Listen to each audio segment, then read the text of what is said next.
This is the Men's Room Podcast, where relief is your duty and your innate self is welcome. I'm your host, Ish Mendoza, and I am thrilled that you stopped by.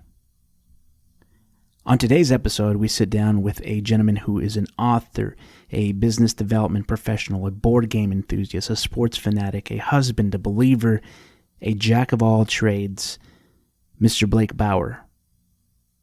In this first half, we'll be getting into many fun and insightful topics, including sports, our love for basketball, and the books that Blake has written, as well as many other fun things. So without further ado, let's get into it. We're here in the Men's Room studio, which is my office, which is in my home. So it's as studio as a home studio can be. We're with a good buddy of mine, Blake Bauer. We are here sipping on something nice in our weapon of choice today, and it so happens to be something I think he might have a little bit of knowledge on. Do you have anything specific you want to say about what we're sipping on here? Yeah, so I recently was gifted with the opportunity to switch careers and go into the liquor industry. Very lucky man. I work for the Buffalo Trace Distillery, and what we're sipping on today is a ready-to-drink. We call them RTDs. And it is a Buffalo Trace base, but it is a old-fashioned. Nice. Cheers. We'll do a... Cheers. So set the scene here. We're probably about, 6 feet apart. We're about 6 feet apart. We're social distancing, even though COVID's not a thing anymore.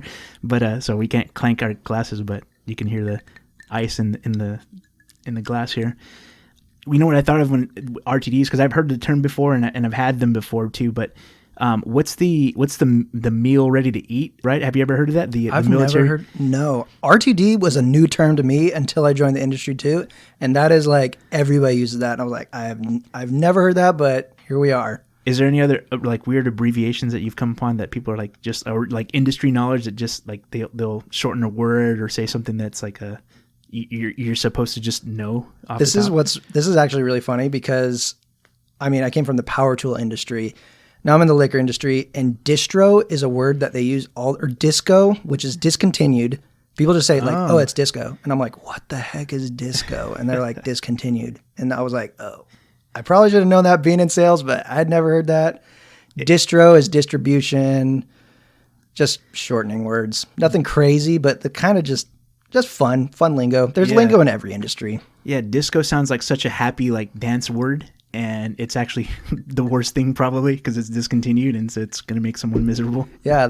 The other day I punched in an order with a guy. I was like, oh yeah, he wants like 5 cases at the club, and he wants this case of like Long Island iced tea. And he goes, oh yeah, Long Island iced tea is disco. And I was like, I mean, it's fun, but it's like, I don't know what you mean. And he's like, no, it's discontinued. I was like, oh, gotcha. Yeah. I feel like in the 70s or something that was like a term of saying like, that was rad, that was something to be happy about. But my dad still says that's so bad.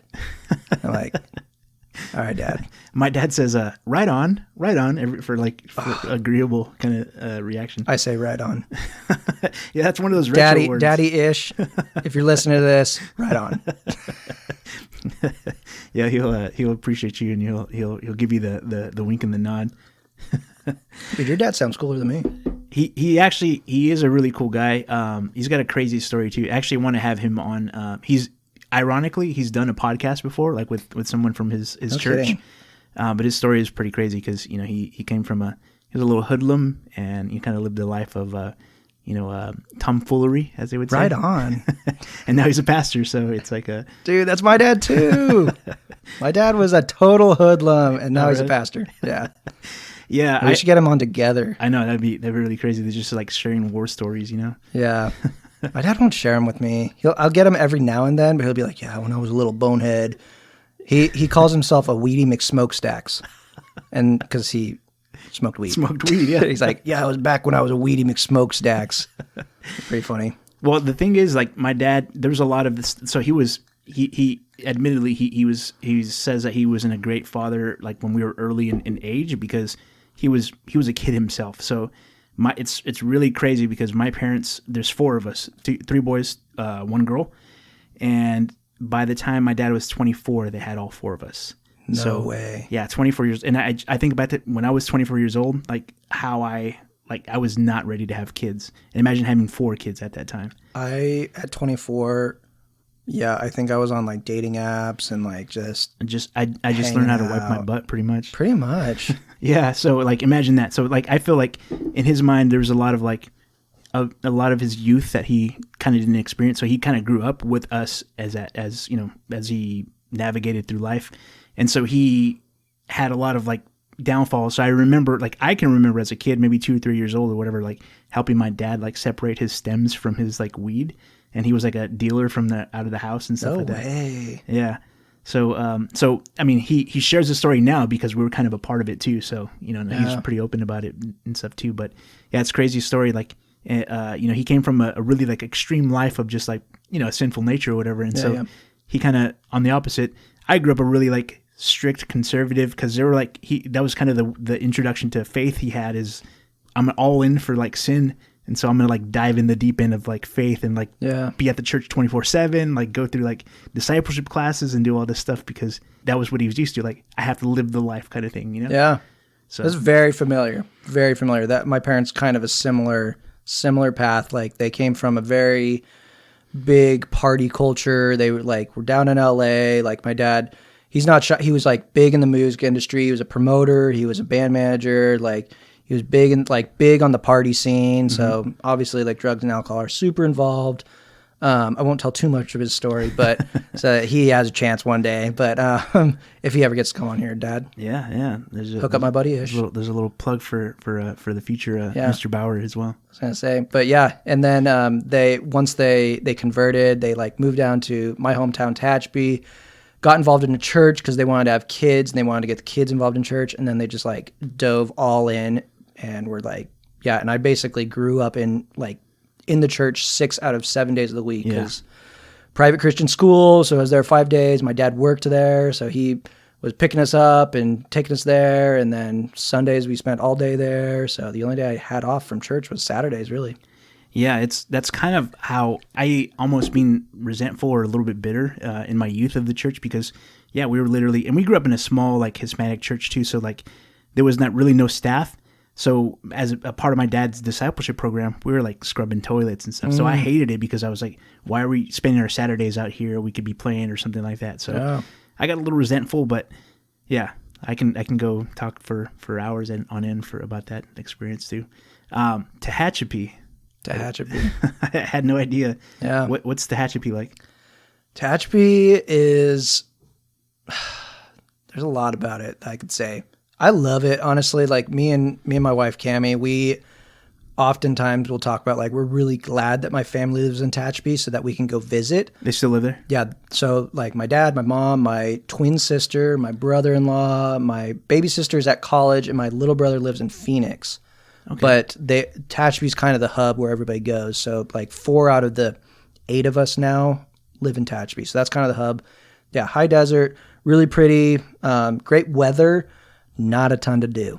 That's but I do credit that with like the creativity that I like really love about myself. Is I really had to like figure out things to do growing up, because like there was a movie theater and that was it. I didn't have like a bowling alley. I didn't have like anything else to do. There was nothing around. So like cops and robbers with the neighbors, and like riding bikes and like going to the lake and like fishing and like fun outdoorsy stuff that like you see on like the 80s movies the kids doing. That was like my growing up. So it was actually a really cool, like I didn't grow up playing video games or anything. Like I really was like outdoors with the neighbors, making friends. And that was a big part of like who I am now too, is just a lot of friendships. So I do credit Tehachapi with that, but I am glad I don't live there now. It's kind of the best of both worlds. I mean, you have the roots that you were planted enough to be able to stem out and grow this kind of tree of creativity and imagination and all those other things that are, you know, helpful in a young man's upbringing. Yes. Yeah, I grew up in a small town too. I mean, just outside of Fresno. You probably have never heard of it. It's called Biola. I think it's actually, I don't know which one preceded the other. The college or the actual town. But literally, the town is probably just over 1,000 people. It's west of Fresno. You know where Kerman's at? Yeah, I know Kerman. So it's like a subset of Kerman. Almost. It's not even in Kerman. So like there's fields, and somewhere in there is Biola. No way. It's like this little small town. A lot of people. So the history of it is pretty interesting. There was a train station stop called Biola, and so that's where kind of people like started growing, their fields and stuff like that. And so they had their crews kind of go there, and then just like this little town emerged. And so 93606, the zip code there. Nice. But it's pretty much unheard of. It's a Fresno County spot, but like literally I've never heard of that. I pride myself on kind of knowing the small towns too, because I've been in Fresno for almost a decade now, but I made a lot of friends that are from a lot of the smaller communities, Sanger, Selma, Reedley. I got a couple friends from Ivanhoe, Lindsay, like all these like really randoms that are deep cuts.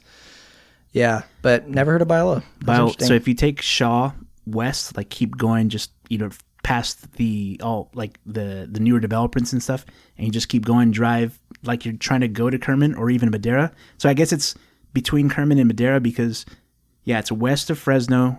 It's a little north of Kerman and south of Madera, so it's like somewhere in between. It's right in the between. Okay, yeah. Interesting. But it's like it's got a liquor store and a gas station that doesn't operate as a gas station now. Do you have to like drive to Fresno or Madera or Kerman to get gas? Yeah, so I remember it because we would talk the same way. When you speak as Fresno's a destination. You're like, oh well, we can't go because we're going to Fresno today, and I'm like, that's not a destination spot, no one's ever said that. Bakersfield was the big city for me. We were like, you got to go to Bakersfield for Costco, the mall. Like, if you want to see anything in IMAX or like go bowling, you go to Bakersfield, and it's like, oh, we're doing Bakersfield today. It's a destination, which are like, these cities are not like hubs. I can understand like, we're going to San Francisco or LA for the weekend, but Fresno or Bakersfield, no thanks. Yeah.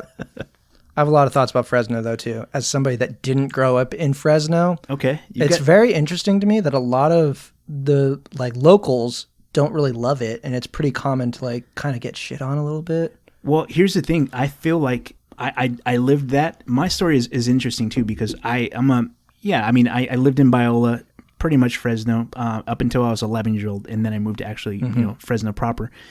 The thing about it is I think it's almost a defense mechanism to like shit on Fresno like before someone else can say anything negative about it. Yeah. So you say like, oh, Fresno's horrible. I know, like it's a defensive way to like to approach it.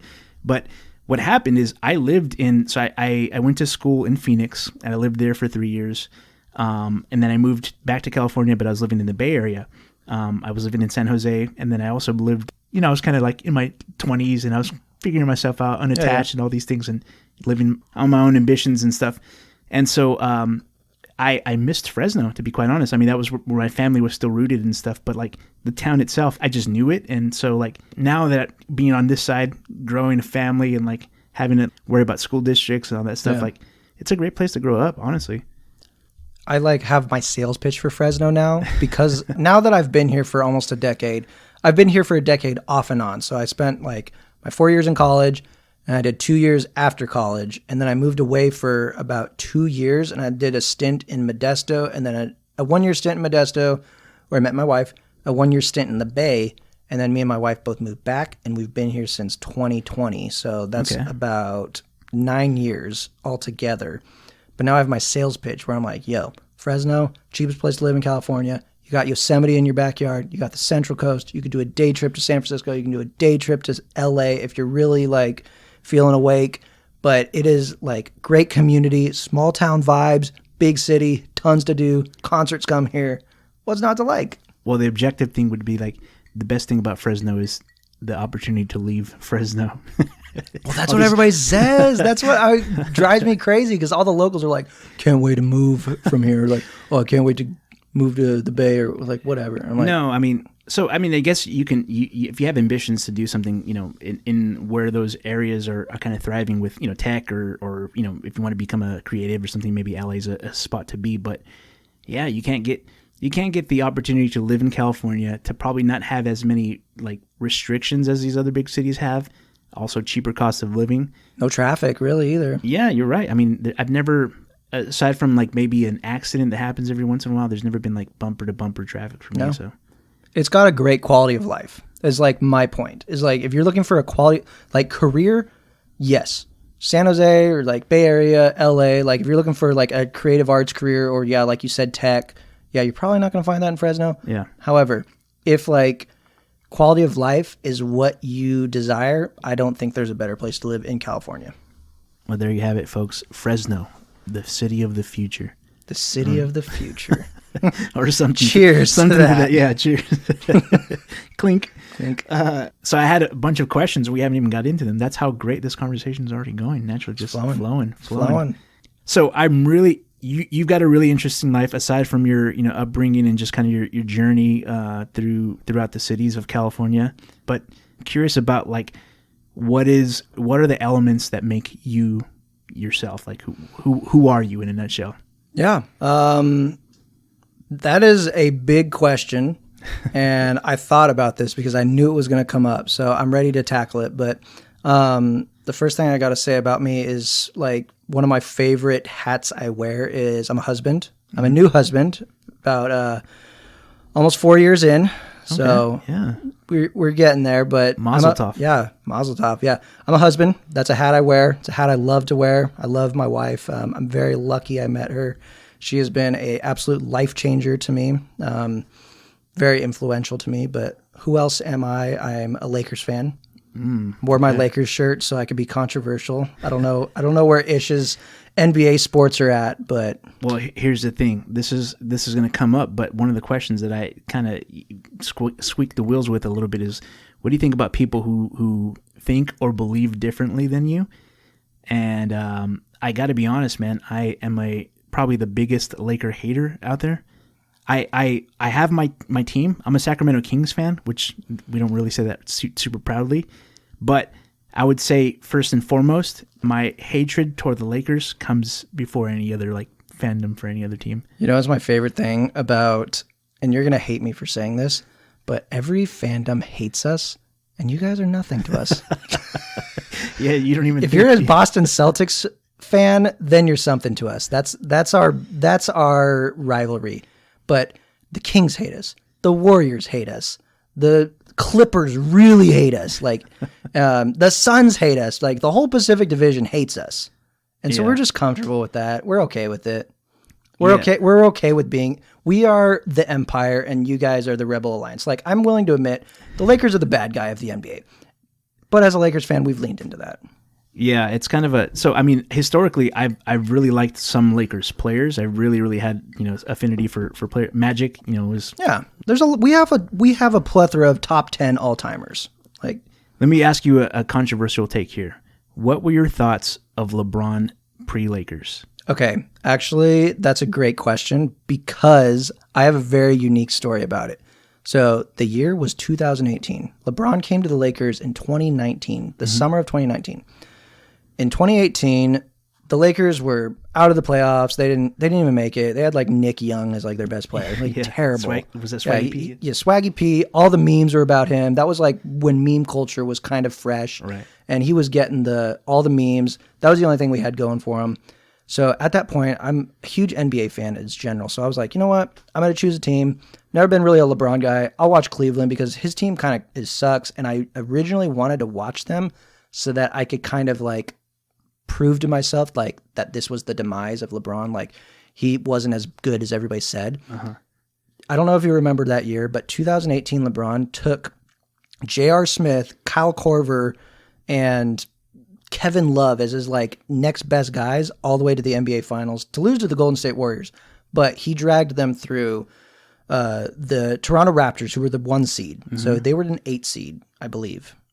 Maybe it was a 2 and 7. I think they were the 7th seed. And they weren't the 1 seed is what, yeah. Yeah, but Toronto Raptors were the 2 seed, swept them. Next was maybe the Indiana Pacers. I'm not sure. 5 games.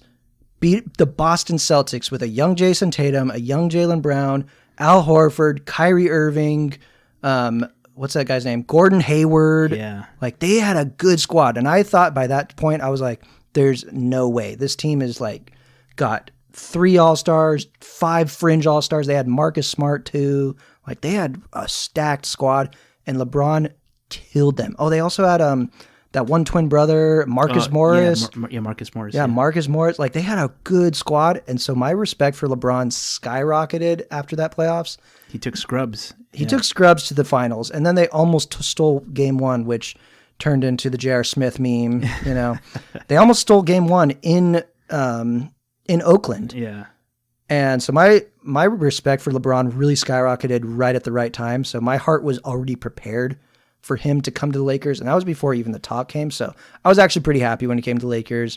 Personal stuff aside, I don't even know if I really disagree with any of his personal stuff. I think he's a pretty good guy. I know some people get pissed off by his personal stuff. Like just like his politics or like his like attitude. But yeah, I think that my heart was prepared for LeBron to come. And even as like, I mean, I grew up with Kobe and Shaq. Like, those were my guys. That was my era of NBA. And I'm very lucky that I was like able to like catch that whole like playoff run before he came, because I was ready for him when he came. So Yeah, I actually am a LeBron fan. Yeah, back when they used to kill the Sacramento Kings, the early 2000s. That's where. Yeah, Chris Webber days. Yeah, I will say Mike Bibby is one of my favorite players, though. Yeah, same. Mike Bibby. I've got a Mike Bibby jersey that I was going to wear specifically. I was like, nah, I don't want to. Like, I knew you were a Lakers fan, and I didn't want to go that. I wish you super would deep. I have my Bibby jersey. I was like, but I also didn't want to show too much skin. So yeah, I mean, I'm a Laker hater. I was. Okay, I still am a LeBron fan, but not so much anymore now that he's a Laker. What changed? Him being a Laker. I mean, that's fair. Yeah, I mean, I think same thing. Shaq, I really like Shaq. You know, back when he was with the Magic. I grew up in I'm a little older than you, so I grew up in the really '90s era. Like the NBA Jam was my jam. That was like when I started like really, and I got like super deep into basketball. My basketball knowledge, I could at some point probably in the late '90s, maybe '98, '99. You could pinpoint to say like number 8 from the Celtics, and I could go through the archives in my brain. Nice. And tell you who that was. That's deep. Antoine Walker, I knew that. Wow. So, Wow. So, but I mean, I obviously don't remember a lot of them too, but I remember the rosters, at least a starting 5 for every team. Somebody would pull like a 6-man or something, maybe I'll stumble, but I knew every starting 5, and their number and position and all that stuff. I'm kind of at that level right now. Like, I'm kind of sick with it. I'm Nice. sick with NBA culture. Like, I love, I'm all about it. I got all my notifications on Twitter for Woj and Shams. I got all those turned on, so I'm always getting every tweet. Yeah. I'm sick with it. I want to let you finish your thought about the many hats that you wear. Yeah. So, in your you explained you being a husband. Any other hats that make up who you are? I think that a big one for me too is I'm a storyteller. I love writing. I love reading. I love telling stories, but I think that a big part of life, culture, community is storytelling. I mean, like, history is stories. I think it's very important. It's a big part of who I am is storytelling. Obviously, I'm a Christ follower. That's a big one for me. That probably should have started with that one. I love... Sorry, God. Yeah, sorry. I love the Christian community, but I love the church. I love that aspect of community as well. Yeah. A big one for me too is I'm a hard worker. I love working. I love doing things. I have a lot of hobbies. I'm building a board game right now. Like, that's a big thing that I'm into. I'll plug that at the end of the podcast so everybody can follow my board game page. Yeah, I want to talk about that too. Yeah, but it's like, I love having fun. I'm a kid. I love to have fun. And I think, to quote a good buddy of mine that actually attends our church, Aaron Schwartz, said, the deepest spiritual connection you can have is having fun. He said that to me in college. That's profound. Very profound. I still haven't even fully unpacked that yet. Yeah. But I love that, and I've clung to that because I love having fun with people, and I think that there is a lot of spiritual connection that you can have to having fun. Yeah, I agree with you, especially like because there are innate ways that people like are able to obtain knowledge or have memories made and stuff. I'm sure that if you go into the depths of asking maybe a psychological question about like what's your first memory, either it's attributed to some sort of traumatic event or a really fun time. Yeah. So there's probably the parallels of the specific ways in which things get embedded in somebody's brain. Yeah, I haven't even thought about that. That's interesting. Yeah. So I mean, I hope that. I mean, I haven't thought about that for myself, but I would venture to say it's probably on the fun side, not the traumatic side. I'm very lucky that most of mine is on the fun side. Yeah. Very lucky, very blessed person Thankfully. thankfully a lot of my, I mean, I had a very charmed life growing up. Obviously there were hard things. Like I remember, like there was one time where like we didn't have enough money to pay the power bill. So there's stuff like that everybody deals with. But like luckily for me, like most of my core memories are not traumatic. Most of them are a very loving family, a very gifted family, a fun family, a family that I like. I'm very close with my siblings. I'm still close with some of even my high school friends, and like we will chop it up and talk about, riding bicycles and filming movies and swimming in the pool and like going on like overnight camping trips. There was so many good, fun things. And I think that I think a big part of like the Christian community and a Christian culture should be based around like building memories together and like growing together. And like, obviously like tough conversations need to happen. But at the end of the day, if they're not necessary, I think we should be having fun.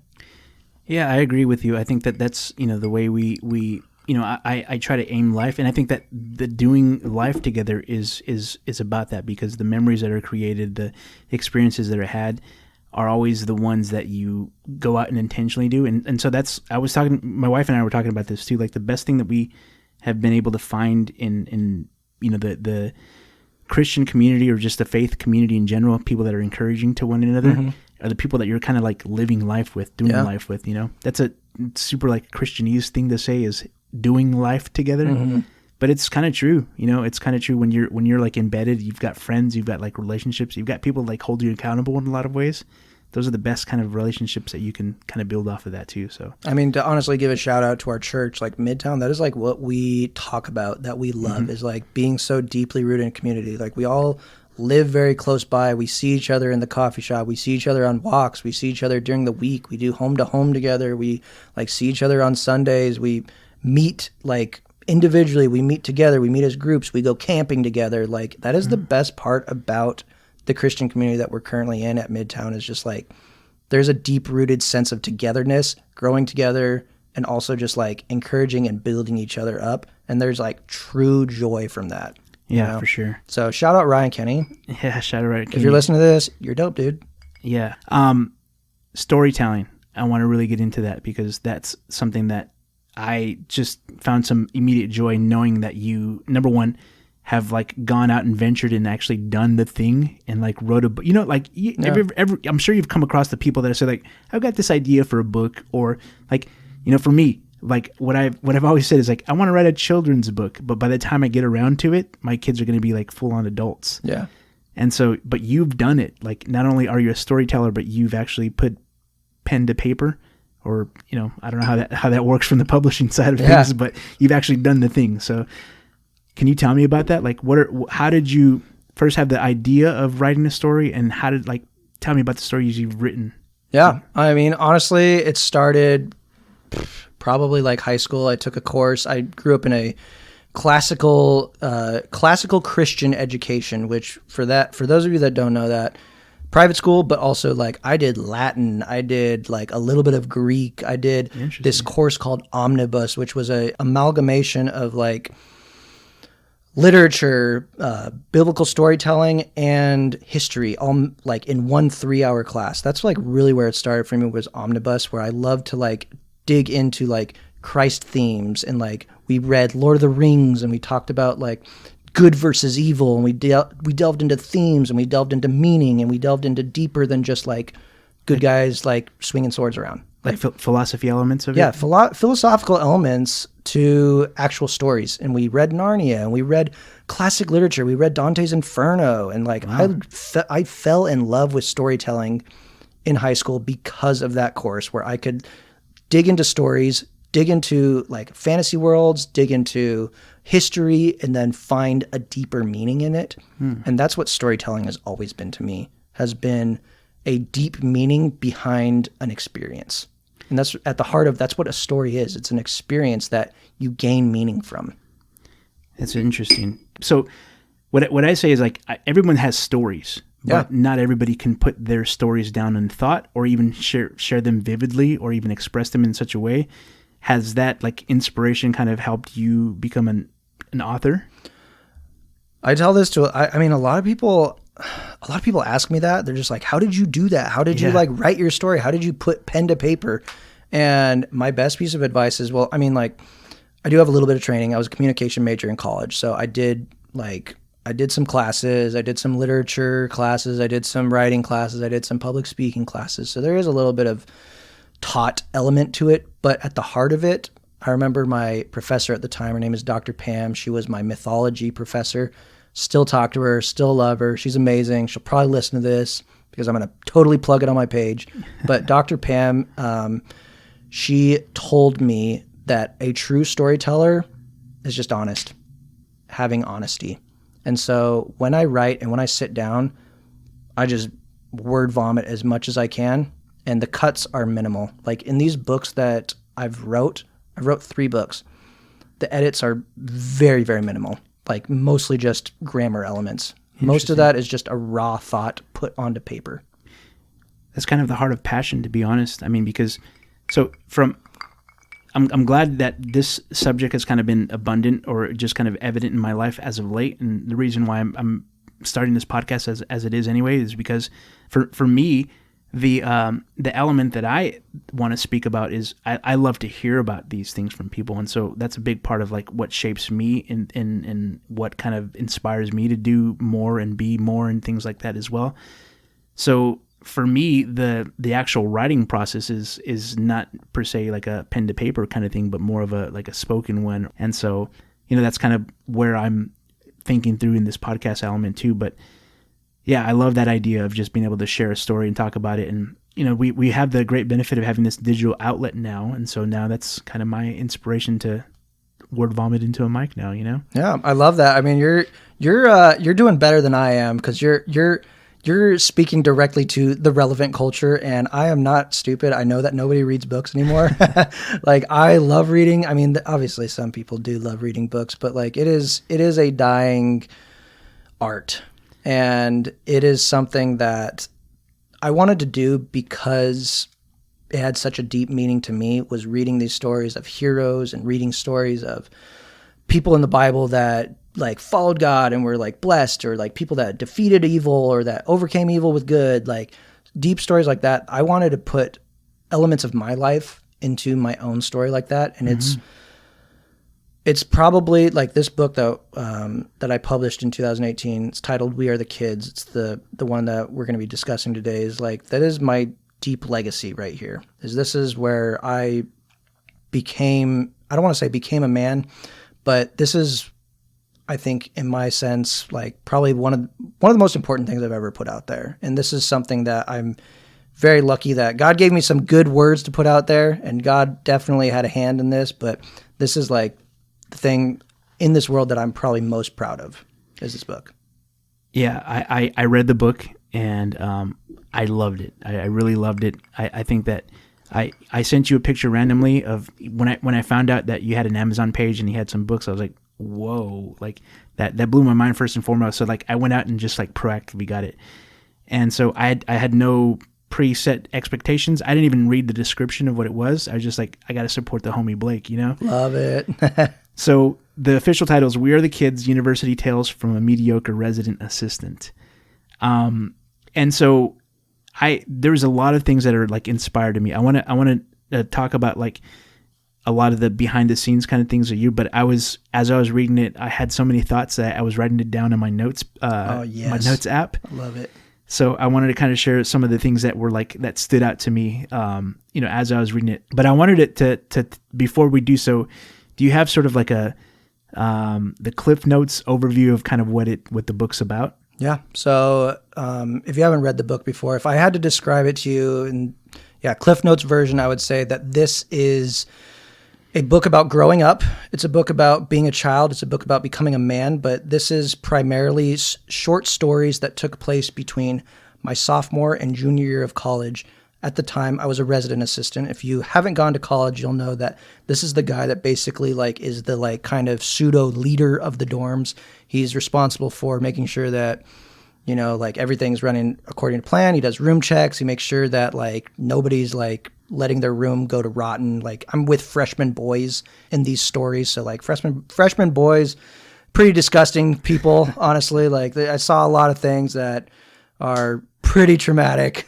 Forever embedded. Forever embedded. But now they're actually forever embedded in history because now they're written. But so you guys can all read about them. But it's a lot of short stories about basically coming of age. Yeah. There's a lot of things that I grabbed there that was super original, but I had actually, the only time I'd ever heard of an RA was from TV. Like my college experience was not anything like that. So when I first I graduated high school, I went to Fresno State, but I lived at home, so I was close enough to be able to like not live on campus and things like that too.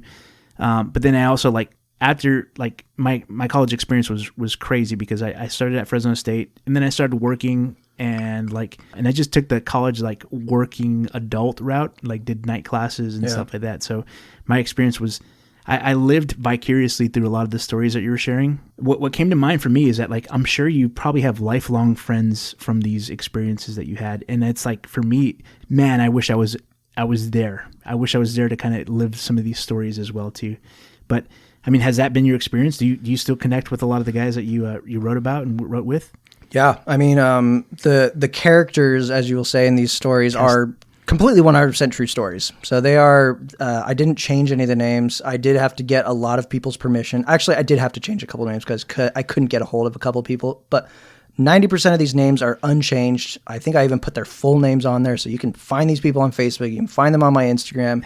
But a lot of these guys, like some of them even go to our church that me and Ish currently attend together. Most of them still live in Fresno. I'm very connected to a lot of these people. Of course, there's some guys that, drop off and you grow distant from, but like these are lifelong friends. And I think that, and you'll hear this from my wife, my buddies' wives, but that we talk about FPU too much, that we talk about Fresno Pacific way too much.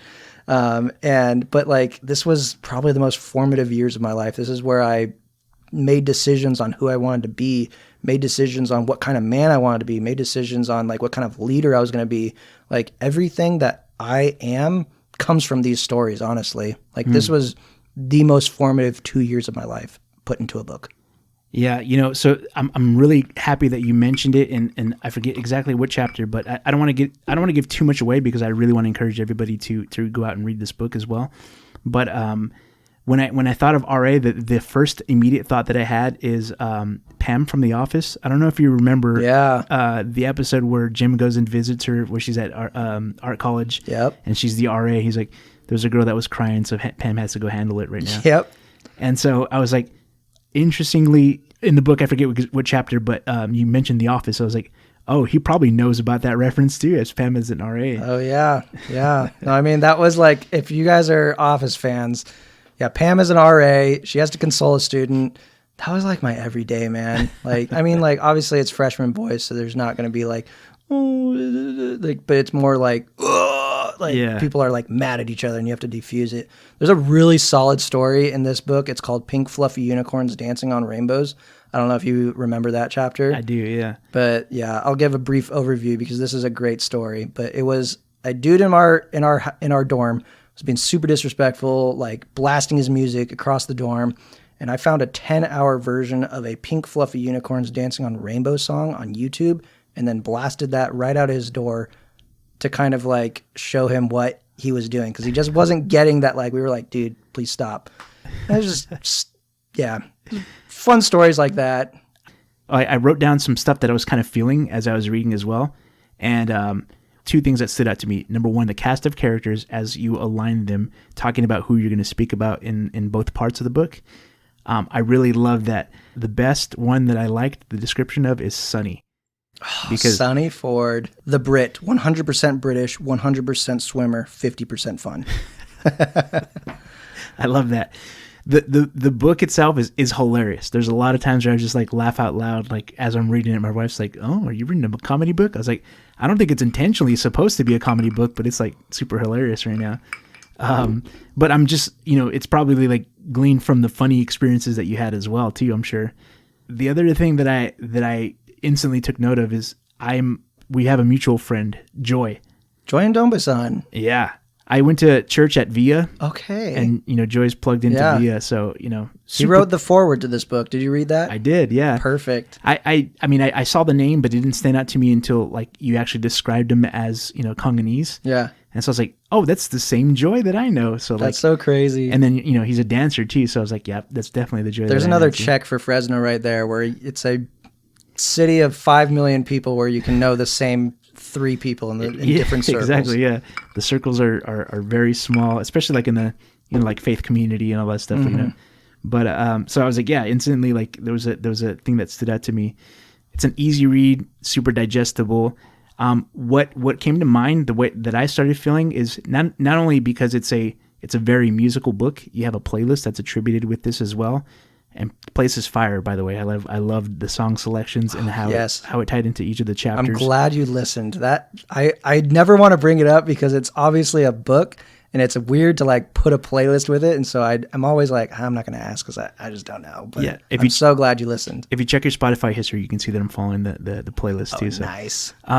So yeah, I really enjoyed that aspect because it does, like, I listened to the playlist first. I didn't absorb it as I think as much as I would. Some of the songs I already knew and things like that too. But as I'm going through, I was like, oh, that's really clever the way it like attributes to the descriptions of how you're doing things. So super creative, super original idea. I love that aspect of the book as well.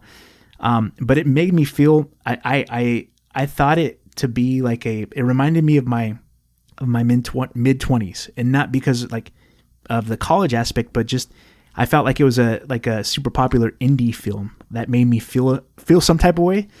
And so I started like getting those elements of it. I was like, what is this reminding me of? It like felt like 500 Days of Summer, or like Nick and Nora's Infinite Playlist, all those like feelings that I got in those sort of movies.